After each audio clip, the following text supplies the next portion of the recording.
فاعوذ باللہ من الشیطان الرجیم بسم اللہ الرحمن الرحیم یا ایہا الذین آمنوا آمنوا صدق اللہ العظیم وصدق رسولہ النبی المتین الکریم وعلی آلہ واصحابہ اجمعین برحمتک یا ارحم الراحمین ان اللہ وملائکتہ یصلون علی النبی یا ایہا الذین آمنوا صلوا علیہ وسلموا تسلیما اللہم صل علی سیدنا مولانا محمد وعلی آل محمد طب القلوب ودوائها وعافیة الابدان وشفائها ونور الابصار وضیائها وآلہ وصحبہ دائما ابدا سرمدا۔ نعت پاک کے چند اشعار ہے، سماعت کریں۔ دیکھنے کو یا محمد یوں تو کیا دیکھا نہیں، دیکھنے کو یا محمد یوں تو کیا دیکھا نہیں، ہاں مگر محبوب کو یہ آپ سا دیکھا نہیں، ہاں مگر محبوب کو یہ آپ سا دیکھا نہیں۔ ایک سے ایک بڑھ کر حسین دیکھیں مگر یا مصطفیٰ، ایک سے ایک بڑھ کر حسین دیکھیں یا مصطفیٰ، تم سے بڑھ کر حسن والا دوسرا کوئی دیکھا نہیں، تم سے بڑھ کر حسن والا دوسرا دیکھا نہیں۔ میم کا پردہ ہٹا کر وہ نگاہیں شوق سے، میم کا پردہ ہٹا کر وہ نگاہیں شوق سے، مصطفیٰ کو دیکھ لے جس نے خدا کو دیکھا نہیں، مصطفیٰ کو دیکھ لے جس نے خدا کو دیکھا نہیں۔ میں تو کر سکتا نہیں جنت کی باتیں شوق سے، میں تو کر سکتا نہیں جنت کی باتیں شوق سے، وہ کرے جس نے دیار مصطفیٰ دیکھا نہیں، وہ کرے جس نے دیار مصطفیٰ دیکھا نہیں۔ دیکھنے کو یا محمد یوں تو کیا دیکھا نہیں، ہاں مگر محبوب کوئی آپ سا دیکھا نہیں۔ معزز سامعین کرام، اور ایک نعت پاک کے اشعار ہیں، کیونکہ یہ اشعار خاص کر کے مجھے بہت پسند ہیں، اور خاص کر کے سب سے زیادہ میں آقا کے بارگاہ میں نعت پاک اور صلاۃ و سلام درود پاک سے بہت زیادہ محبت الفت رکھتا ہوں۔ زمین مہکنے لگی آسمان مہکنے لگا، بہت غور سے سنیے، زمین مہکنے لگی آسمان مہکنے لگا، حضور آئے تو سارا جہاں مہکنے لگا، حضور آئے تو سارا جہاں مہکنے لگا۔ میرے سلام کا آقا نے یوں جواب دیا، میرے سلام کا آقا نے یوں جواب دیا، ہوا وہاں سے چلی میں یہاں مہکنے لگا، ہوا وہاں سے چلی میں یہاں مہکنے لگا۔ خدا کے عرش کا مہمان لے کے بیٹھے ہیں، خدا کے عرش کا مہمان لے کے بیٹھے ہیں، یعنی نبیوں کا سلطان لے کے بیٹھے ہیں۔ میرے نبی ہیں حلیمہ کی گود میں گویا، میرے نبی ہیں حلیمہ کی گود میں گویا، حلیمہ گود میں قرآن لے کے بیٹھے ہیں، حلیمہ گود میں قرآن لے کے بیٹھے ہیں۔ کیا پیش کروں تم کو کیا چیز ہماری ہے، آقا کیا پیش کروں تم کو کیا چیز ہماری ہے، یہ دل بھی تمہارا ہے یہ جان بھی تمہاری ہے، یہ دل بھی تمہارا ہے یا آقا یہ پوری جان بھی تمہاری ہے۔ کیا پیش کروں آقا یہ کیا چیز تمہاری ہے، کیا پیش کروں آقا کیا چیز ہماری ہے، یہ دل بھی تمہارا ہے یہ جان بھی تمہاری ہے۔ آئیے معزز سامنے کرام، زیادہ وقت نہ لیتے ہوئے اپنی موضوع پر آتا ہوں، اور ایک مرتبہ جھم جھم کے درود پاک کا نذرانہ پیش کر لیجئے۔ اللہم صلی علی سیدنا شفینا حبیبنا نبینا مولانا محمد بارک صلی علیہ وسلم علیک یا حبیب یا رسول اللہ صلی اللہ علیہ وسلم۔ ಪ್ರೀತಿಯ ಸಹೋದರರೇ, ಇವತ್ತು ನಾವು ಇಲ್ಲಿ ಜಮಾ ಆಗಿದ್ದು ಕಾರಣ ಯಾಕೆ? ಬ್ಯಾನರ್ ನಾವು ನೋಡಿದ್ದೇವೆ, अहले सुन्नत वल जमात मदनी मदरसा बेनकर बंडा। ठीक है। अलविदा माह रमजान व खत्म कुरान। रमजान अलविदा, अलविदा ಅಂದ್ರೆ ನಮ್ಮನಿಂದ ರಂಜಾನ್ ಕಳೀತು, यानी अलविदा ಆಯಿತು, ಹೋತು ರಂಜಾನ್. ಈಗ ಇನ್ಶಾಅಲ್ಲಾ ತಬಾರಕ ತಾಲಾ ಮುಂದಿನ ವರ್ಷ ತನಕ ಇದು ಅತಿ ಸುಂದರವಾದ ಚಿಕ್ಕವಾದ ನಮ್ಮ ಮದರಸದ ತಾಲೀಬಿ ಮೊಹಮ್ಮದ್ ಹುಸೇಫ್ ರಂಜಾನ್ ಬಗ್ಗೆ ನಾ ತಿಳಿದ್ರು. ರಮಜಾನ್ ಪವಿತ್ರ ವಿಶೇಷವೇ ಇಡೀ ಜಗಕ್ಕೆ ಶಾಂತಿಯ ತಂದಿದೆ. ರಮಜಾನ್ ಪವಿತ್ರ ವಿಶೇಷವೇ ಇಡೀ ಜಗಕ್ಕೆ ಶಾಂತಿಯ ತಂದಿದೆ. ಯಾ ಅಲ್ಲಾಹ್ ಕ್ಷಮೆ ತೋರು ನೀನು ನಮಗೆಲ್ಲ. ಶಾಯರಿ ಪಾಪನು ಹೇಳಬಂದಿದೆ. ಪ್ರೀತಿಯ ಸಹೋದರರೇ, ಅಫ್ಸೋಸಿನ ಮಾತು, ಬಹಳ ದುಃಖವಾದ ಮಾತು. ಏಕೆಂದ್ರೆ ಇದು ಮಾಹೆ ರಂಜಾನ್ ನಮ್ಮ ಎಲ್ಲರಿಗಾಗಿ ಅತಿ ಒಳ್ಳೆ ರೀತಿ, ಅತಿ ಸುಂದರವಾದ ರೀತಿ. ಮಾಹೆ ರಂಜಾನ್ ಎಂತಾದ್ರು ತಿಂಗಳ. ಈ ರಂಜಾನ್ ತಿಂಗಳಲ್ಲಿ ಯಾರು ಸಮಯ ಕೊಟ್ಟು ಅತಿ ಜಾಸ್ತಿ ಸಮಯ ತೆಗೆದು ಇಬಾದತ್ ಮಾಡಿದ್ರು, ನಮಾಜ್ ಮಾಡಿದ್ರು, ಅಲ್ಲಾಹ್ನಿಂದ ಭಯ ಪಡ್ಕೊಂಡು, ಹೆಣ್ಮಕ್ಳಾಗ್ಲಿ ಪುರುಷರಾಗ್ಲಿ, ರಂಜಾನ್ ಹೋಗಿದ ನಂತರ ಎಲ್ಲರಿಗೂ ದುಃಖ ಆಗುತ್ತದೆ. ಏಕೆಂದ್ರೆ ಇಷ್ಟು ವರ್ಷ ನಾವು ಬರೀ 11 ತಿಂಗಳ ಬರೀ ಇಶಾ ನಮಾಜ್ 17 ರಕಾತ್. ಅಲ್ಲಾಹನ ಶುಕ್ರು, ರಂಜಾನ್ ತಿಂಗಳ ಹೇಗೆ ಬಂತು? 20 ರಕಾತ್ ತರಾವಿ. ರಂಜಾನ್ ತಿಂಗಳಲ್ಲಿ ಯಾವಾಗಲೊಮ್ಮೆ ನಾವು ನಮಾಜ್ ಮಾಡ್ತಿದ್ವಿ 11 ತಿಂಗಳಲ್ಲಿ. ರಂಜಾನ್ ತಿಂಗಳ ಹೇಗೆ ಬಂತು? ಒಂದು ಭಯ ಇತ್ತು, ಅಯ್ಯೋ ರಂಜಾನ್ ಬಂದಿದೆಯಮ್ಮ, ಪಕ್ಕದ ಮನೆಯವರು ಹೇಳಕ್ ಕುಂತಿದ್ದಾರೆ, ನಾವು ಹೇಗೆ ಮಲಗಬೇಕು, ನಾವೇ ಹೇಳಲೇಬೇಕು ಅಂತ ಒಂದು ಇಚ್ಛೆ ಇರ್ತಿತ್ತು ನಮ್ದು. ಅವ್ರಿಗೆ ನೋಡಿ ನಾವ್ ಹೇಳ್ತಿದ್ವಿ, ನಮ್ಗೆ ನೋಡಿ ಇನ್ನೊಬ್ರು ಹೇಳ್ತಿದ್ರು, ಅವ್ರಿಗೆ ನೋಡಿ ಇನ್ನೊಬ್ರು ಹೇಳ್ತಿದ್ರು. ಈಗ ದೇವ ಆಜಾದ್ ಆದ, ಬಿಡುಗಡೆ ಆದ. ಈಗ ಎಲ್ಲಾರ್ಗ ಏನ್ ಮಾಡ್ತಾನ, ಮಲಗ್ ಏನಾಗಿಲ್ಲ, ನಾಳೆ ಓದಂತ.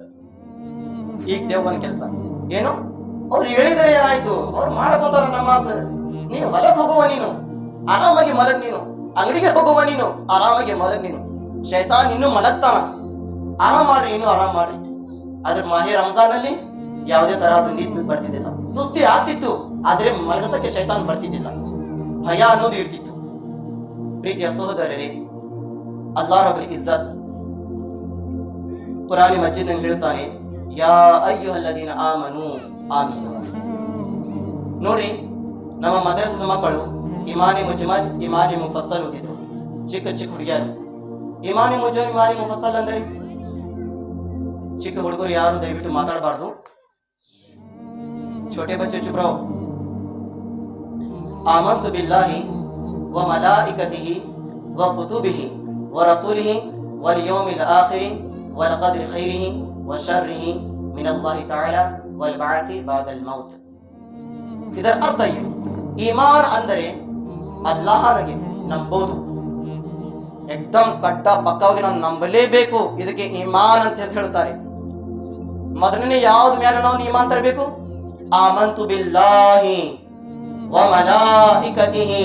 ಮತ್ತೆ ಆಮಂತು ಬಿಲ್ಲಾಹ್, ಅಲ್ಲಾಹನ ಮೇಲೆ ಈಮಾನ್ ತರಬೇಕು. ಅಲ್ಲಾಹನ ಹೊರತು ಬೇರೆ ದೇವರು ಯಾರು ಇಲ್ಲ. ಹಜರತ್ ಮೊಹಮ್ಮದ್ ಮುಸ್ತಫಾ ಸಲ್ಲಲ್ಲಾಹು ತಆಲಾ ವಸಲ್ಲಂ ಅವರು ಅಲ್ಲಾಹ ರಬ್ಬುಲ್ ಇಜ್ಜತಿನ ಪ್ರವಾದಿಯಾಗಿ ಬಂದಿದ್ದಾರೆ, ನಬಿ ಆಗಿ ಬಂದಿದ್ದಾರೆ. ಇದು ಮೊದಲೇ ನಮ್ಮ ಈಮಾನ್, ನಂಬೋದು ಅಲ್ಲಾಹ್ ಒಬ್ಬನೇ ಇದ್ದಾನೆ, ಅಲ್ಲಾಹ್ನ ಬಿಟ್ಟು ಬೇರೆ ಯಾರಿಲ್ಲ. ಇದು ಮೊದಲೇ ಈಮಾನ್. ಆಮಂತು ಬಿಲ್ಲಾಹ್ ವ ಮಲಾಯಿಕತಿಹಿ. ಎರಡನೇದು ಫರಿಷ್ಠಗಳ ಮೇಲೆ ನಾವು ಈಮಾನ್ ತರಬೇಕು. ಫರಿಷ್ಠಗಳು ಬಹಳಷ್ಟು ಅಫ್ಸೋಸಿನ ಮಾತು, ಸಿಟಿ ಊರಾಗ ಗೊತ್ತೇ ಇರ್ತದೆ, ಹಳ್ಳಿ ಜನರಿಗೆ ಬಹಳ ಕಠಿಣ ಅಂತ ತಿಳಿಸೋದು. ಫರಿಷ್ಠಪ್ಪ ಅವ್ರು ಹಿಂಗಿರ್ತಾನ, ಹೋಗ್ಲಿ ಬಿಡ, ಹಂಗಿರ್ತಾನೆ ಯಾರಾದ್ರ. ಆದ ರಾತ್ರಿಗೆ 1 ಗಂಟೆಗೆ ಯಾರ್ಯಾರ ದೆವ್ವ ಕಾಣ್ಲಿ, ಅಯ್ಯೋ ಅಮ್ಮಾರ್ಯ ನಾನು ದೆವ್ವ ನೋಡಿ ಬಂದಾಗ ಗಿಡತೊಳಗಂತಾರ, ದೆವ್ವನ್ಗೆ ನೋಡಿ ನಂತರ ನಂಬ್ತಾರ. ಫರಿಷ್ಠಗಳು ಯಾವ್ದಾರಪ್ಪ? ವ ಮಲಾಯಿಕತಿಹಿ, ಫರಿಷ್ಠಗಳ ಮೇಲೆ ಈಮಾನ್ ತಗೊಂಡ್ ಬಾರಿ. ಅದಾಗಿದ ನಂತರ ವ ಕುತುಬಿಹಿ, ಅಲ್ಲಾಹನ ಪುಸ್ತಕಗಳ ಮೇಲೆ. ಅಲ್ಲಾಹನ ಪುಸ್ತಕಗಳು 4 ಇದೆ: ತೌರೇತ್, ಜಬೂರ್, ಇಂಜಿಲ್, ಕುರಾನ್ ಮಜೀದ್. ತೌರೇತ್, ಜಬೂರ್, ಇಂಜಿಲ್ ಇವತ್ತು ನಮ್ಮ ಸಮೀಪ ಇಲ್ಲ. ಆದ್ರೆ ಕುರಾನ್ ಮಜೀದ್ ತಾ ಕಯಾಮತ್ ತನಕ ಇರುತ್ತದೆ. ಭೂಮಿ ಶರ್ವನಾಸ್ ಆಗ ತನಕ ನಮ್ಮ ಜೊತೆ ಕುರಾನ್ ಮಜೀದ್ ಇಡೀ ಪ್ರಪಂಚದಲ್ಲಿ ಇರುತ್ತದೆ. ಕುರಾನ್ ಮಜೀದ್ ಮೇಲೆ ನಾವು ಈಮಾನ್ ತರಲೇಬೇಕು. ಕುರಾನ್ ಅಲ್ಲಿ ಯಾವತ್ತು ಸುಳ್ಳಿಲ್ಲಪ್ಪ, ಕುರಾನ್ ನಿಜಾನೇ ಇದೆ. ಕುರಾನ್ ಎದಕ್ಕೆ ಬಂದಿದೆ? ಜನರಿಗೆ ಒಂದು ಒಳ್ಳೆವಾದ ದಾರಿ ತೋರ್ಸಾಕ ಬಂದಿದೆ. ಕುರಾನ್ ಎದಕ್ಕೆ ಬಂದಿದೆ? ಜನರಿಗೆ ಏನಾದ್ರೆ ಕತ್ಲ ಕಾಣಕುತ್ತಿದೆ ಅಂದರೆ ಅವರು ಕುರಾನ್ ಅಲ್ಲಿ ಓದಿ ತನ್ನ ಬೆಳಕನ್ನು ಕಾಣ್ಕೋಬೇಕು, ಬೆಳಕನ್ನು ನೋಡ್ಕೋಬೇಕು ಕುರಾನ್ ಮಜೀದನಿಂದ. ಕುರ್ಆನ್ ನಲ್ಲಿ ಯಾವುದೇ ಆಯತ ಬಂದಿದ್ರೆ ಹೌದಪ್ಪ ಆಕಾಶದಿಂದ ಬಂದಿದ್ದು ಎಲ್ಲ ಆಯತಗಳು ಹಾಕಿದೆ, ನಾವು ಎಲ್ಲ ಆಯತ ಮೇಲೆ ಈಮಾನ್ ತರಬೇಕು, ನಂಬಲೇಬೇಕು. ಯಾರು ಕುರ್ಆನ್ಗೆ ಹಠವನ್ನು ಮಾಡುತ್ತಾರೆ, ಏನಪ್ಪ ಹಜರತ್ ಹೇಳ್ತಾರ, ನಾನು ಹಲ್ವಾರು ಸಾರಿ ನಾನು ಪ್ರವಚನದಲ್ಲಿ ಹೇಳಿದ್ದೇನೆ, ನ್ಯಾಯ ನಂದ ಇರಬಹುದು, ಧ್ವನಿ ನಂದ ಇರಬಹುದು, ಧ್ವನಿ ಆಜಮ್ ಹಜರತ್ ಇರಬಹುದು, ಧ್ವನಿ ಲಕ್ಷ್ಮೇಶ್ವರಿಂದ ಬಂದಿದಾರಪ್ಪ ಮೌಲಾನ ಅಂತ ನೀವ್ ಏನ್ ಹೇಳ್ತಿರಲ್ಲ ಅವ್ರದ್ದು ಧ್ವನಿ ಇರಬಹುದು. ಆದ್ರೆ ಪ್ರೀತಿಯ ಸಹೋದರರೇ, ಅವ್ರು ಹೇಳಿರುವ ಅಕ್ಷರಗಳು, ಅವ್ರು ಹೇಳಿರುವ ಸಂದೇಶಗಳು ಎಲ್ಲ ಅಲ್ಲಾಹ್ ಕೊಟ್ಟು ಕಳಿಸಿರುವ ಎಲ್ಲ ಕುರಾನಿನ ಸಂದೇಶ ಇದೆ. ಆ ಮಾತುಗಳನ್ನು ನಾವು ಮೊದಲಿಗೆ ತಿಳ್ಕೋಬೇಕು. ಏನ್ ಹೇಳಕ್ ಕುಂತಿದಾರ ಇವರು, ಎದರ್ನಿಂದ ಹೇಳಕ್ ಕುಂತಿದಾರ. ಅಲ್ಲಾಹ್ ಸ್ವಲ್ಪ ಜನರಿಗೆ ಹೊಟ್ಟಿ ಕಿಚ್ಚ, ಮೊದಲಿಗೆ ಮುಗಿಸ್ರಿ, ಮೊದಲಿಗೆ ಓಡಿಸ್ರಿ. ಅಲ್ಲಾಹನ ಜಿಕ್ರ ನೋಡೋರು, ಅಲ್ಲಾಹನ ಜಿಕ್ರ ಕೇಳೋರು ಹೇಗಿರ್ತಿದ್ರು? ಸೋಫಿಯಾ ಅಕ್ರಾಮ್, ಅಲ್ಲಾಹ್ಗೆ ಪ್ರೀತಿ ಮಾಡೋರು. ಇದಕ್ಕಿಂತ ಮುಂಚೆ ಹಜರತ್ ಖ್ವಾಜಾ ನವಾಜ್ ರಹಿಮತುಲ್ಲಾಹ್ ಅಲೈಹಿ, ಹಜರತ್ ಕುತುಬುದ್ದೀನ್ ಬಖ್ತಿಯಾರಿ ಕಾಕಿ ರಹಿಮತುಲ್ಲಾಹ್ ಅಲೈಹಿ, ಹಜರತ್ ಸಾಬಿರ್ ಪಾಕ್ ರಹಿಮತುಲ್ಲಾಹ್ ಅಲೈಹಿ, ಹಜರತ್ ಹಾಜಿ ಅಲಿ ರಹಿಮತುಲ್ಲಾಹ್ ಅಲೈಹಿ, ಬಹಳಷ್ಟು ಅಲ್ಲಾಹನ ಸಂತರು ಬಂದಿದ್ದಾರೆ. ಅವರು ಮುಂದೆ ಹೇಗೆ ಕುರ್ಆನ್ ಮತ್ತು ಅಲ್ಲಾಹನ ಜಿಕ್ರು ಯಾನೆ ಅಲ್ಲಾಹನಿಗೆ ಹೇಗೆ ನೆನಪು ಮಾಡ್ತಿದ್ರು, ದೇಹದ ಎಲ್ಲ ಕೂದಲ ರೋಮಾಂಚಗಳನ್ನು ಎದ್ದು ನಿಂದಿರ್ತದಂತೆ. ಭಯ ಪಡ್ಕೊಂಡು ಕುರ್ಆನಿನ ಜಿಕ್ರು ಬರೀ. ಇವತ್ತು ನಮ್ಮ ಹೃದಯ ಕರಗಾಗಿದೆ ಕುರ್ಆನ್ ಕೇಳಿದ ನಂತರ. ಹಜರತ್ಗಳು ನಾನು ಒಬ್ಬನಿಲ್ಲ, ಪ್ರಪಂಚದಲ್ಲಿ ಸಾವಿರಾರು ಹಜರತ್ ಅದ. ಇದು ಯಾವತ್ತು ತಿಳ್ಕೊಳಕ್ ಹೋಗ್ಬೇಡ್ರಿಪ್ಪ. ಆಜಮ್ ಹಜರತ್ ಅದಾರ, ಸ್ವಲ್ಪ ಒಟ್ ಅಕ್ಷರ ಮಾತಾಡ್ತಾರ, ಅವ್ ಏನು ಹಜರತ್ ಅದಾನ, ಹೇಳ್ತಾನ ಬಿಡ್ತಾನ, ಅವನೇನಪ್ಪ ಹೌದಪ್ಪ ನೀವು ಬೈದಿದ್ರೆ ನನಗೆ ಏನು ಟೆನ್ಷನ್ ಇಲ್ಲ. ಹುಜೂರ್ ಸಲ್ಲಲ್ಲಾಹು ಅಲೈಹಿ ವಸಲ್ಲಂ ಹೇಳಿದ್ದಾರೆ, ಹದೀಸ್ ಮುಬಾರಕ ಇದೆ, ಬೈಯೋದು ಬಗ್ಗೆ ಹೇಳಿದ್ದಾರೆ. ಬಹಳಷ್ಟು ಜನರು ಹಿಂದಿನಿಂದ ಬೈತಾರ, ಮುಂದಿನಿಂದಲ್ಲ. ಆದ್ರೆ ಏನಾದ್ರೆ ಬೈಲಿ, ನಾನು ಅವ್ರಿಗೆ ಹದೀಸ್ ಮುಬಾರಕ ಹೇಳೋದು, ನನ್ನ ಸಾಕ್ಷಿನ ಹೇಳೋದನ್ನ ಪ್ರಯತ್ನ ಮಾಡ್ತೀನಿ. ಹುಜೂರ್ ಸಲ್ಲಲ್ಲಾಹು ಅಲೈಹಿ ವಸಲ್ಲಂ ಹೇಳಿದ್ರು, ಇದು ಬರೀ ನನಗಾಗಿ ಅಷ್ಟಂತಿಲ್ಲ, ಬಹಳಷ್ಟು ಮಕ್ಕಳಿಗೆ ನಾವು ಏನ್ ಮಾಡ್ತೀವಿ, ಬೈಯೋದು ಕಲಿಸ್ತೀವಿ. ಮಗ ಏನಾದ್ರೆ ಭಯ ಅಂದ್ರೆ ತಾಯಿ ತಂದೆನ ಸುಮ್ ಕುಂದಿರ್ತಾರ, ಇಲ್ಲಿ ಬಿಡ ಇನ್ನು ಸಣ್ಣವಾದಾನ ಚಿಕ್ಕವಾದಾನ. ಈ ನಮ್ಮ ಪರಿಸ್ಥಿತಿ ತಾಯಿ ತಂದಿದ್ವಿ, ಇನ್ನು ಚಿಕ್ಕವಾದಾನ, ಹೋಗ್ಲಿ ಬಿಡ್ರಿ, ಏನ್ ಭಯ ಆಗ್ತಾನ, ನಾಳೆ ಸುಧಾರಣೆ ಆಗ್ತಾನ. ಆದ್ರೆ ನೋಡ್ರಿ ತಾಯಿ ಬಗ್ಗೆ, ಲೇ ನಿಮ್ಮಮ್ಮ, ಲೇ ನಿಮ್ಮಪ್ಪ, ಅಮ್ಮ ಅಪ್ಪ ಅದ್ರ ಮುಂದೆ ಏನೇನ್ ಬರ್ತಾವ ನಂಗೆ ಗೊತ್ತಿಲ್ಲ, ಅದು ಅಲ್ಲಾಹ್ಗೆ ಗೊತ್ತು, ठीक है, ಅವ್ರಿಗೆ ಗೊತ್ತು, ಬೈಯೋರಿಗೆ ಗೊತ್ತು. ಹುಜೂರ್ ಸಲ್ಲಲ್ಲಾಹು ಅಲೈಹಿ ವಸಲ್ಲಂ ಹೇಳಿದ್ದಾರೆ, ಯಾರಾದ್ರೆ ವ್ಯಕ್ತಿ ಯಾರಾದ್ರೆ ಆಗ್ಲಿ, ಯಾರಾದ್ರೆ ಬಟ್ ಮಾಡಿ ಬೇರೆ ಜನರ ಮೇಲೆ ಏನಾದ್ರೆ ಅವ್ರಿಗೆ ತಾಯಿ ತಂದೆ ಮೇಲೆ ಬೈದಿದ್ರೆ ಆ ತಾಯಿ ತಂದೆಗೆ ಭಯ ಕುಂತಿಲ್ಲ. ಈಗ ಫಾರ್ ಎಕ್ಸಾಂಪಲ್ ನಾವು ರಹೀಂ ಸಾಹಬ್ ಅಂತ ತಿಳ್ಕೊರಿ, ರಹೀಂ ಸಾಹೇಬ್ರಿಗೆ ನಾನು ಬೈದೆ ಅಂತ ತಿಳ್ಕೊರಿ, ಆ ಬೈಯೋದು ನಾನು ರಹೀಂ ಸಾಹೇಬಿನ ತಾಯಿಗೆ ನಾನು ಭಯ ಕುಂತಿಲ್ಲ. ಹುಜೂರ್ ಸಲ್ಲಲ್ಲಾಹು ಅಲೈಹಿ ವಸಲ್ಲಂ ಹೇಳಿದ ಸಹಾಬಾ ಕರಾಮ್ಗೆ, ಬರೋದ ಕಾಲನಲ್ಲಿ ಸ್ವಲ್ಪ ಜನರು, ಬರೋದ ಕಾಲನಲ್ಲಿ ದೊಡ್ಡರು ಜನರು ತನ್ನ ತಾಯಿ ತಂದೆಗೆ ಬೈತಾರ, ತನ್ನ ತಾಯಿ ತಂದೆಗೆ ಕೆಟ್ಟವಾದ ಅಕ್ಷರ ಬಳಸ್ತಾರ. ಯಾ ರಸೂಲಲ್ಲಾಹ್, 9 ತಿಂಗಳ ಹೊಟ್ಟಿನಲ್ಲಿ ಇಟ್ಕೊಂಡಿರುವ ತಾಯಿ, ಆ ತಾಯಿಗೆ ಯಾರಾದ್ರೆ ಮಕ್ಕಳು ಬೈತಾರ? ಯಾ ರಸೂಲಲ್ಲಾಹ್, ಎದಿನಿಂದ ಹಾಲು 2 ವರ್ಷ ಕುಡಿಸುವ ತಾಯಿ, ಆ ತಾಯಿಗೆ ಯಾರಾದ್ರೂ ಮಕ್ಕಳು ಬೈತಾರ? ಸಹಾಬಾ ಕರಾಮ್ ಕೇಳಿದ ನಂತರ ನಮ್ಮ ಪ್ರೀತಿಯ ಪ್ರವಾದಿ ಮುಹಮ್ಮದ್ ಮುಸ್ತಫಾ ಸಲ್ಲಲ್ಲಾಹು ಅಲೈಹಿ ವಸಲ್ಲಂ ಹೇಳಿದ್ರು, ಹಾ ಬರೋದ ಕಾಲದಲ್ಲಿ ಜನರು ತನ್ನ ತಾಯಿ ತಂದೆಗೆ ಬೈತಾರ. ಯಾ ರಸೂಲಲ್ಲಾಹ್, ಹೇಗೆ ಬೈತಾರ ಯಾ ರಸೂಲಲ್ಲಾಹ್? ನಮ್ಮ ಪ್ರೀತಿಯ ಪ್ರವಾದಿ ಮುಹಮ್ಮದ್ ಮುಸ್ತಫಾ ಸಲ್ಲಲ್ಲಾಹು ಅಲೈಹಿ ವಸಲ್ಲಂ ಹೇಳಿದ್ರು, ಯಾರಾದ್ರೂ ವ್ಯಕ್ತಿ ಬೇರೆ ಜನರ ಮೇಲೆ ಬಟ್ ಮಾಡಿ ಅವ್ರಿಗೆ ತಾಯಿಗೆ ಬೈದಿದ್ರೆ ಅವರು ತಾಯಿಗೆ ಬೈಯೋದು ಆಗ ಕುಂತಿಲ್ಲ, ಅವ್ರು ತನ್ನ ತಾಯಿ ತಂದೆಗೆ ಭಯ ಕುಂತಿದ್ದಾರೆ ಅಂತ ನಮ್ಮ ಹುಜೂರ್ ಸಲ್ಲಲ್ಲಾಹು ಅಲೈಹಿ ವಸಲ್ಲಂ ಹೇಳ ಕುಂತಿದ್ದಾರೆ. ಬ್ಯಾರೆ ತಾಯಿಗೆ ನಾವು ಭಯ ಕುಂತಿದೀವಿ. ಈ ಗೆಳ ಏನಾದ್ರೂ ದುಶ್ಮನ್ಗಿರಿ ಮಾಡ್ಕೊಂಡ ಲೇ ಅಂತ ನಾವು ಇದ್ ರೀತಿ ಬೈದಿವಿ, ಅವ್ರಿಗೆ ಏನು ಮುಟ್ಟ ಕುಂತಿಲ್ಲ. ಇವತ್ತು ಇದು ಪಾಠ ತಗೊಂಡ್ ಹೋಗ್ರಿ ನೀವು, ಯಾರಾದ್ರೆ ಸ್ವಲ್ಪ ಮಾತಿನ ವಿಷಯ ಆಗ್ತೀರಾ, ನಂಗೆ ಬೈದ ನೋಡೋ, ನಂಗೆ ಹಿಂಗ್ ಹೇಳಿದ ನೋಡು, ನನ್ನ ತಾಯಿ ಬಗ್ಗೆ ಹೇಳಿದ ನೋಡು, ನಮ್ಮ ಅಪ್ಪಾಜಿ ಬಗ್ಗೆ ಹೇಳಿದ ನೋಡು, ಎದ ಟೆನ್ಷನ್ ಕುತ್ಕೊಳಕ್ ಕುಂತಿದಾರ.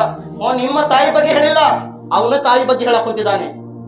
ಆ ತಾಯಿ ಏನು ಜನ್ಮ ಕೊಟ್ಲು ಆ ತಾಯಿ ಬಗ್ಗೆ ಅವನೇ ಭಯ ಕುಂತಿದ್ದಾರೆ. ಇದು ಯಾರು ಹೇಳಕ್ ಕುಂತಿದ್ದಾರೆ? ನಮ್ಮ ಪ್ರೀತಿಯ ಪ್ರವಾದಿ ಮುಹಮ್ಮದ್ ಮುಸ್ತಫಾ ಸಲ್ಲಲ್ಲಾಹು ಅಲೈಹಿ ವಸಲ್ಲಂ ಹೇಳಕ್ ಕುಂತಿದ್ದಾರೆ. ಇವತ್ತು ಬೈಯೋದು ಏನ್ರಿ ಈಸಿ ಆಗ್ಬಿಟ್ಟಿದೆ, ಅದು ಒಂದು ತಸ್ಬೀಹ್ ಆಗ್ಬಿಟ್ಟೆ ಅವ್ರ ನ್ಯಾಯಿಗಳಿಗೆ, ಬರೀ ಬೈಯೋದು. ಅಲ್ಲಾಹು ಅಕ್ಬರ್. ಈ ನ್ಯಾಯಿ ಬೈಯೋದಿನಿಂದ ನಿಮ್ಮ ನ್ಯಾಯಿ ಎಲ್ಲ ಕೆಟ್ಟತನ ಆಗಿದ್ರೆ, ಈ ನ್ಯಾಯಿಂದ ಅತಿ ಜಾಸ್ತಿ ಪಾಪ ಆಗಿದ್ರೆ, ನಿಮ್ಮ ಕೆಟ್ಟ ಸಂದರ್ಭದಲ್ಲಿ ನೀವು ಅಲ್ಲಾಹ್ ಕಡೆ ದುವಾ ಮಾಡಿದ್ರೆ ದುವಾವನ್ನು ಕಬೂಲಾಗುವುದಿಲ್ಲ. ಪ್ರೀತಿಯ ಸಹೋದರರೇ, ಇವತ್ತು ನಾನು ಮೋಸ ತಗೊಂಡಿನಿ ಕುರಾನ್ ಮಜೀದ್ ಮೇಲೆ ಏನು ಬರಬೇಕು? ಈಮಾನ್ ತರಬೇಕು. ಕುರಾನ್ ಹಕ್ ಇದೆ. ಕುರಾನ್ ನಮ್ಮೆಲ್ಲರಿಗಾಗಿ ಒಳ್ಳೆವಾದ ಸಂದೇಶ ತಗೊಂಡು ಬಂದಿದೆ, ಒಳ್ಳೆವಾದ ಒಂದು ಮೆಸೇಜ್ ತಗೊಂಡು ಬಂದಿದೆ. ಪ್ರೀತಿಯ ಸಹೋದರರೇ, ಇವತ್ತು ನಾವು 5 ಮಕ್ಕಳಿನ ಖತ್ಮೆ ಕುರಾನ್ ನಲ್ಲಿ ಬಂದಿದ್ದೇವೆ. ಅಲ್ಲಾಹನ ಲಾಖ್ ಶುಕ್ರ ಇದೆ. ಇವತ್ತು ಆಜಮ್ ಮೌಲಾನ ನಿಮ್ಮ ನಡ್ರಾಕ ಇದ್ದಿದ್ದಿಲ್ಲ ಅಂದ್ರೆ ಇವತ್ತು 5 ಮಕ್ಕಳಿನ ಹದಿಯಾ ನೀವು ನೋಡ್ತಿದ್ರಿ, ನೀವು ಕಣ್ಣಿನಿಂದ ನೋಡ್ತಿದ್ರಿ. ನೀವು ನಿಮ್ಮ ಮಕ್ಕಳು ಯಾರಿಗೆ ತಾಯಿ ತಂದೆ ಅವರ ಮಕ್ಕಳ ಬಗ್ಗೆ ಪರವಾಗಿಲ್ಲ, ಯಾರ್ದು ತಾಯಿ ತಂದೆ ಹಾಫೀಜೆ ಏನು ಖತ್ಮೆ ಕುರಾನ್ ಆಗಿದ್ದಾರೆ ಅವ್ರಿಗೆ ಹೋಗಿ ಕೇಳಿ ಇವತ್ತು ಎಷ್ಟು ಸಂತೋಷದಿಂದ ಇದ್ದಾರೆ ಅವರು. ಬರೀ ಕುರಾನ್ ಅಷ್ಟೇ ಮುಕ್ತಾಯ ಮಾಡಿಲ್ಲ, ಇದಕ್ಕಿಂತ ಮುಂಚೆ ಎಷ್ಟು ಮೌಲಾನಗಳಿಗೆ ನೀವೇ ಹೇಳ್ತೀರಾ ಅದು ಮೌಲಾನ ಬಂದ್ರು ಇದು ಮೌಲಾನ ಬಂದ್ರು, ಯಾರ್ಯಾರೇ ಅಲ್ಲಾಮ ಕರ್ಕೊಂಬಾರಿಯಪ್ಪ, ನನಗೆ ಟೆನ್ಷನ್ ಇಲ್ಲ, ಹೇಗೆ ಕರ್ಕೊಂಬಾರಿ, ಒಟ್ಟು ದೀನ ಧರ್ಮ ಕೆಲಸ ನಡೆಸ್ತೀರಿ, ನಾನೇ ಅಂತ ನನಗೆ ಉಪಯೋಗ ಇಲ್ಲ. ಪ್ರಪಂಚ ಬಹಳ ದೊಡ್ಡ ವಾದ ಇದೆ. ಹೇಗೆ ಅಲ್ಲಾ ರಬ್ಬುಲ್ ಇಜ್ಜತ್ ನಂಗೆ ಲಕ್ಷ್ಮೇಶ್ವರನಿಂದ ನಿಮ್ಮ ಪೆಂಟನ್ ಕೊಂಡಾಗ ಹೇಗೆ ಕಳಿಸಿದ್ದಾನೆ, ಇನ್ನೂ ಬೇರೆ ಊರಿಗೆ ಕಳಿಸ್ತಾನೆ ಅಲ್ಲಾ ರಬ್ಬುಲ್ ಇಜ್ಜತ್, ಯಾಕೆ ಟೆನ್ಷನ್ ತಗೋಬೇಕು? ಆದರೆ ಪ್ರೀತಿಯ ಸಹೋದರರೇ, ಅದು ನಿಮ್ಮ ಒಳಗೆ ಇರಬೇಕು. ಇಂಥದ್ದು ಮೌಲಾನಿಗೆ ನಾವು ಕಳ್ಕೊಂಡಿದ್ರೆ ಅಲ್ಲಾಹರ ಮುಂದೆ ಪರಿಸ್ಥಿತಿ ಏನಾಗುತ್ತದೆ? ನಾನು ದೊಡ್ಡ ಬಂತು ನನ್ನ ಬಡಾಗಿ ನಾನು ಬಯಾನ್ ಮಾಡ್ಕೊಳಕಂತಿಲ್ಲ, ಟೀಕೆ ಇವತ್ತಿಗ ಶಾಸಿದೆ ಎಲ್ಲೇ ಆದ್ರೂ ನೀವು ಹೋಗಿ ಕೇಳಿ, ನೀವು ಎಲ್ಲೆಲ್ಲೇ ನಾನು ಇಮಾಮತ್ ಮಾಡಿ ಬಂದಿದ್ದೇನೆ, ಎಲ್ಲೆಲ್ಲೇ ನಾನು ಮಸಜೀದ್ ನಲ್ಲಿ ನಮಾಜ್ ಮಾಡಿಸಿ ಬಂದಿದ್ದೇನೆ. ಇವತ್ತಿಗಾಗಿ ಅವ್ರು ಏನ್ ಹೇಳ್ತಾರ, ಹಜರತ್ ನೀವು ಮದ್ದಿದ್ರೆ ಬಹಳ ಚಲೋ ಆಗ್ತೈತಿ, ಊರು ನಮ್ಮೆಲ್ಲ ಕೆಟ್ಟಿದ್ದೀನಿ. ಅವ್ರು ಪೇಮೆಂಟ್ ಎಷ್ಟು ಕೊಡಕ್ ಬಂದಿದಾರ, ನಾವು ಡಬಲ್ ಕೊಡ್ತೀವಿ. ಏನ್ ಹೇಳ್ತಾರ, ಡಬಲ್ ಕೊಡ್ತೀವಿ. ಸ್ವಲ್ಪ ಜನರು ಏನ್ ಹೇಳಿದ್ರು, ಹಜರತರು ಜೇಬಿಗಾಗಿ ಬಂದಿದಾರ, ಹಂಗ್ ಬಂದಿದಾರ. ಅಲ್ಲಾಹ್ ಅಕ್ಬರ್. ಪ್ರೀತಿಯ ಸಹೋದರರೇ, ಜೇಬಿಗಾಗಿ ಬಂದಿದ್ರೆ ನಾನು ಇಷ್ಟು ವರ್ಷ ನಿಮ್ಮ ಊರು ಒಳಗೆ ನಾನು ಇರ್ತಿದ್ದಿಲ್ಲ, ಯಾವತ್ತು ನಾನು ಬಿಟ್ಟು ಹೋಗ್ತಿದ್ಯಾ? ಕೇಳ್ರಿ ನನ್ನ ಜೊತೆ ಯಾರಿದಾರ ಅವ್ರಿಗೆ. ಆದ್ರೆ ಯಾರು ಒಟ್ಟಿ ಕಿಚ್ ಪಡ್ಕೊಂಡ್ರು ಅವ್ರು ಅನ್ವಾರ್ಯ ಹೇಳ್ತಾರ ಅವರು, ಯಾಕಂದ್ರೆ ಬಂದೇ ಬರ್ತಿದ್ರು ದುನಿಯಾಗಿಂದ ಏನಾದ್ರೆ ಹೆಸರು ಕೆಡಿಸ್ಬೇಕು. ಅವ್ರು ಸಾವಿರಾರು ಪ್ರಯತ್ನ ಮಾಡಿ ನಾನು ಅಲ್ಲಾಹ್ಗಾಗಿ ಮಾಡಿದೆನಪ್ಪ ಅಂದ್ಯ, ನಾನು ಅಲ್ಲಾಹ್ಗಾಗಿ ಮಾಡಿದ್ದೇನೆ ಅಂದರೆ ನಾಳೆ ಸತ್ತಿದ್ರೆ ಅಲ್ಲಾಹ್ ರಬ್ಬುಲ್ ಸಾಕ್ಷಿದಾನೆ, ಆಜಮ್ ಪ್ರಪಂಚದಲ್ಲಿ ಅಲ್ಲಾಹ್ಗಾಗಿ ಕೆಲಸ ಮಾಡಿ ಬಂದಿದ್ದಾನೆ. ಯಾಕೆಂದ್ರೆ ನಾನು ಯಾವತ್ತು ಕೆಲಸ ಮಾಡಿದ್ರೆ ಅಯ್ಯಲ್ಲಾಹ್ ನೀನು ನೋಡ್ಕೋ, ನಾನು ನನ್ನ ತಾಯಿ ತಂದೆಗೆ ನಾನು ಬಿಲ್ಡಿಂಗ್ ಕಟ್ಟಿ ಇರಿಸಬೇಕು ನಾನು ಬಂದಿಲ್ಲ. ಯಾ ಅಲ್ಲಾಹ್, ನಾನು ಶಿಕ್ಷಣ ಕಲಿತಿದ್ದೇನೆ, ಯಾರ್ದು? ಕುರಾನೆ ಮಜೀದ್ ನಾನು ಕಲಿತಿದ್ದೇನೆ, ಹದೀಸ್ ಮುಬಾರಕ ನಾನು 8 ವರ್ಷ 5 ವರ್ಷ ತಾಯಿ ತಂದೆಗೆ ಬಿಟ್ಟು ಮದರ್ಸಲ್ಲಿ ಹೋಗಿ ಬಂದಿದ್ದೇನೆ. ಇವರು ಬರೀ 1 ತಾಸು ತಾಯಿಗೆ ತಂದೆಗೆ ಬಿಟ್ಟು ಬರಕ್ ಶಕ್ತಿ ಇಲ್ಲ. ನಾನೇ ಅಂತಿಲ್ಲ, ಯಾವುದೇ ಹಜರತ್ ಬರ್ಲಿರಿ, ಆ ಹಜರತ್ಗೆ ಏನ್ ಮಾಡ್ತಾರ, ಹಂಗ್ ಮಾಡಿದ್ರು ಹಿಂಗ್ ಮಾಡಿದ್ರು, 1 ತಾಸು ಬಿಟ್ಟು ಎಲ್ಲರೂ ಹೋಗಿ ನೋಡ್ರಿ ಏನ್ ಪರಿಸ್ಥಿತಿ ಆಗ್ತದೆ ಅನ್ನೋದು. ಆಜಮ್ ಹಜರತ್ ಆಗಿ ಯಾರಾದ್ರೂ ಆಗ್ಲಿ 8-10 ವರ್ಷ ತಾಯಿ ತಂದೆಗೆ ಬಿಟ್ಟು ಮಕ್ಕಳು ಮದರ್ಸನಲ್ಲಿ ಕರೆಯಾಗಿ ಹೋಗಬೇಕು. 1 ದಿನ ಚುಟ್ಟಿ ಇಲ್ಲ. ನಿಮ್ಮ ಮಕ್ತಬ್ನಲ್ಲಿ ಬೆಳಿಗ್ಗೆ ಬರ್ತಾರ ಮತ್ತು 1 ತಾಸು ಆಗಿದ ನಂತರ ನಿಮ್ಮ ಮಕ್ಕಳು ನಿಮ್ ಕಡೆ ಬರ್ತಾರ. ನಿಮ್ಗೆ ಎಷ್ಟು ಟೆನ್ಷನ್ ಆಗ್ತಿದಿ? ಸಾಯಂಕಾಲ ನಾನು ಏನಾದ್ರೆ ಬೈ ಚಾನ್ಸ್ 5 ನಿಮಿಷ ನಾನು 10 ನಿಮಿಷ ಲೇಟ್ ಆಗಿ ಬಿಟ್ಟಿದ್ರೆ ಮೊದಲಿಗೆ ಕಾಲ್ ಬರ್ತಿದ್ದಿ, ಹಜರತ್ ನಮ್ಮ ಮಕ್ಕಳು ಬಂದಿಲ್ಲ, ಹಜರತ್ ಯಾಕೆ ನಮ್ಮ ಮಕ್ಕಳು ಇನ್ನೂವರೆಗೆ ಬಿಟ್ಟಿಲ್ಲ, ನೀವು ಎಲ್ಲಿ ಅದಾರ? ನಿಮ್ಗೆ ಎಷ್ಟು ಚಿಂತಿದೆ. ಅದು ಹಾಸ್ಟೆಲ್ ಅಲ್ಲ, ಬರೀ ಮಕ್ತಬ್ 1 ತಾಸಿನ ಮದರ್ಸ. ಎಷ್ಟು ಚಿಂತಿದೆ. ಆ ದೊಡ್ಡ ಜನರಿಗೆ ನಾನು ಹೇಳಕ್ ಕುಂತಿದ್ದೇನೆ, ಏನು ಉಲಮಾए ಕರಾಮ್ ನಾನಂತಲ್ಲ, ಹಜರತ್ಗಳ ಮೇಲೆ ಏನ್ ಬಟ್ ಮಾಡ್ತಾರ ಅವ್ರಿಗೆ ನಾನು ಹೇಳಕ್ ಕುಂತಿದ್ದೇನೆ. ನಿಮ್ಮ ಮಕ್ಕಳು ಬರೀ 1 ತಾಸು ಲೇಟ್ ಆಗಿ ಬಂದಿದ್ರೆ, 10 ನಿಮಿಷ ಲೇಟ್ ಆಗಿ ಬಂದಿದ್ರೆ, ಸರಿಯಾಗಿ ನಿದ್ದೆ ಮಾಡಿಲ್ಲ, ಸರಿಯಾಗಿ ಮನೆಯೊಳಗೆ ಅಡಿಗೆ ಮಾಡಿಲ್ಲ, ಸರಿಯಾಗಿ ಕುಂದ್ರಂಗಿಲ್ಲ. ಯಾಕೆ? ನಮ್ಮ ಮಕ್ಕಳು ಬಂದಿಲ್ಲ ಮದರ್ಸೆನಿಂದ. ಈಗ ನೀವೇ ತಿಳಿದ್ರು ಪ್ರೀತಿಯ ಸಹೋದರರೇ, ಉಲಮಾए ಕರಾಮ್ ಸ್ಟೇಜ್ ನಲ್ಲಿ ಕುಂತಿದ್ದಾರೆ, ಹಾಫೀಜ್ ಕುರಾನ್ ಇದ್ದಾರೆ, ನಾಥಾ ಇದ್ದಾರೆ, ಆಲಿಮೆ ದೀನ್ ಇದ್ದಾರೆ. ಮತ್ತೆ ಇವರು 1 ತಾಸು ಬಿಟ್ಟು ಹೋಗಿಲ್ಲ, 10 ವರ್ಷ ತಾಯಿ ತಂದೆಗೆ ಬಿಟ್ಟು ಹೋಗಿ ಮದರ್ಸೆನಲ್ಲಿ ಹಾಸ್ಟೆಲ್ನಲ್ಲಿ ಶಿಕ್ಷಣ ಕಲಿತಿದ್ದಾರೆ ಇವರು. ಈಗ ಏನ್ ಹೇಳ್ತೀರಾ? ನಮ್ಮ ತಾಯಿ ತಂದಿರು ಸ್ವಲ್ಪ ಮನಸ್ಸು ಆಗಿಲ್ಲ ನಮ್ಗಾಗಿ? ಎದಕ್ ಕಾರಣ ಹೋಗಿದ್ರು ಮದರ್ಸೆಗೆ? ಏನ್ ಬಿರಿಯಾನಿ ತಿನ್ನಾಕ? ಆಲಿಮಿದೀನ್ ಆಗಿ ಬಂದಿದ ನಂತರ ಏನ್ ಜನರಿಗೆ ಜಗಳ ಆಡ್ಸಾಕ? ಪ್ರೀತಿಯ ಹದೀಸ್ ಮುಬಾರಕ ಏನಿದೆ, ಆಲಿಮಿದೀನ್ ಆಗಿದ ನಂತರ ಜನರಿಗೆ ಒಳ್ಳೆಯವಾದ ಸಂದೇಶ ಕೊಡಬೇಕು. ಈ ಸಂದೇಶ ಅಂದರೆ ಅದರಿಂದ ಮೆಸೇಜ್ ಅಂದರೆ ಎಲ್ಲಾ ತರಹದ ಕುರಾನ್ ನಲ್ಲಿ ಇದೆ, ದೀನ ಧರ್ಮದಲ್ಲಿ ಯಾವುದೇ ತರಹದ ಇಲ್ಲ ಅಂತಿಲ್ಲ. ವ್ಯಾಭಿಚಾರಿ ಬಗ್ಗೆ ಇದೆ, ಹರಾಮಿನ ಬಗ್ಗೆ ಇದೆ, ಮತ್ತು ಸೂದುಖೋರಿ ಬಗ್ಗೆ ಇದೆ. ಯಾರಾದ್ರೆ ಹೆಚ್ಚು ಕಡಿಮೆ ಮಾರಾಟಗಾರ ಅಂತ ಜನರ ಬಗ್ಗೆ ಏನು ಶಿಕ್ಷೆ ಇದೆ, ಮತ್ತು ಯಾರು ಫ್ಯಾಷನ್ ಮಾಡಕ್ ಕುಂತಾರ ಅಂತ ಜನರಿಗೆ ಎಲ್ಲಾ ತರಹದ ಶಿಕ್ಷೆ ಬಗ್ಗೆ ಬಂದಿದೆ ಕುರಾನ್ ನಲ್ಲಿ. ಎಲ್ಲಾ ತರಹದ ದಾರಿ ಇದೆ. ಈಗ ಜನರಿಗೆ ಎಲ್ಲಾ ತರಹದ ಕುರಾನ್ ನಲ್ಲಿ ಕೊಟ್ಟಿದ್ದಾರ, ಮತ್ತು ಜನರು ಎದೆ ಒಪ್ಕೊಳ್ಳಕ್ ಕುಂತಿಲ್ಲ. ಏಕೆಂದ್ರೆ ಆ ತಪ್ಪು ಅವ್ರು ಮಾಡಕ್ ಕುಂತಿದ್ದಾರೆ. ಯಾರು ಜನರು ಆ ತಪ್ಪನಲ್ಲಿ ಇರ್ತಾರ ಅವ್ರಿಗೆ ಜಲ್ದಿ ಚುಟು ಅಂತ ಮನಸ್ಸಿಗೆ ನೋವು ಆಗ್ತೈತಿ. ಅದೇ ಕೆಲಸ ಬಿಟ್ಟು ನೀವೇನಾದ್ರು ಮಾಡಿ. ಫಾರ್ ಎಕ್ಸಾಂಪಲ್, ನಾನು ಇಲ್ಲಿ ಗೀಬತ್ ಬಗ್ಗೆ, ಚಾಳಿ ಬಗ್ಗೆ ನಾನು ಬಯಾನ್ ಮಾಡಿದ್ದೆ, ಪ್ರವಚನ ಮಾಡಿದ್ದೆ. ಅಯ್ಯೋ, ಹಜರತ್ ಪ್ರವಚನ ಬಗ್ಗೆ ಈ ರೀತಿ ಬಯಾನ್ ಮಾಡಿದ್ರು, ಆದ್ರೆ ನಿಮ್ಮ ಒಳಗೆ ನೀವು ಖುಷಿ ಪಡ್ಕೊಳಕ್ ಕುಂತಿದ್ರ, ಹಂಗಾದ್ರೆ ತಿಳ್ಕೊರಿ ನೀವು, ನಾನು ಆ ರೀತಿ ಗೀಬತ್ ಮಾಡುವ ಅಲ್ಲ, ನಾನು ಬ್ಯಾರೆಯವರು ಚಾರಿ ಹೇಳುವ ಅಲ್ಲ ನಾನು. ಯಾಕೆಂದ್ರೆ ನಂಗೆ ಖುಷಿ ಆಗ ಕುಂತಿದೆ. ಅದೇ ಬ್ಯಾರೆ ಯಾರಾದ್ರೆ ಇವತ್ತು ಮೌಲಾನ ಬಯಾನಲ್ಲಿ ಹಿಂಗ್ ಹೇಳಿದ್ ನೋಡಿ, ಇವತ್ತು ಐತೆ ಅವ್ರ ಒಳಗೆ, ಹಂಗಂದ್ರೆ ಐತೆ ಅವ್ರ ಒಳಗೆ. ಹಚ್ಚಿದಾರ ಎಲ್ಲಾದ್ರೆ ಬೆಂಕಿ ಹಚ್ಚಿದಾರ. ಕುರಾನ್ ಅಲ್ಲಿ ಏನಿದೆ? ಅಲ್ ಗೀಬತು ಅಶದ್ದು ಮಿನಜ್ ಜಿನಾ, ಹದೀಸ್ ಮುಬಾರಕನಲ್ಲಿದೆ. ವ್ಯಾಭಿಚಾರಿ ಏನು ಗೀಬತ್ ಏನಿದೆ, ಚಾಳಿ ಹೇಳೋದು ಝೀನಾಕ್ಕಿಂತ ಅತಿ ಕಠಿಣವಾದ ದೊಡ್ಡವಾದ ಪಾಪ ಇದೆ. ವ್ಯಾಭಿಚಾರಿಗಿಂತ ಅತಿ ದೊಡ್ಡವಾದ ಪಾಪ ಇದೆ.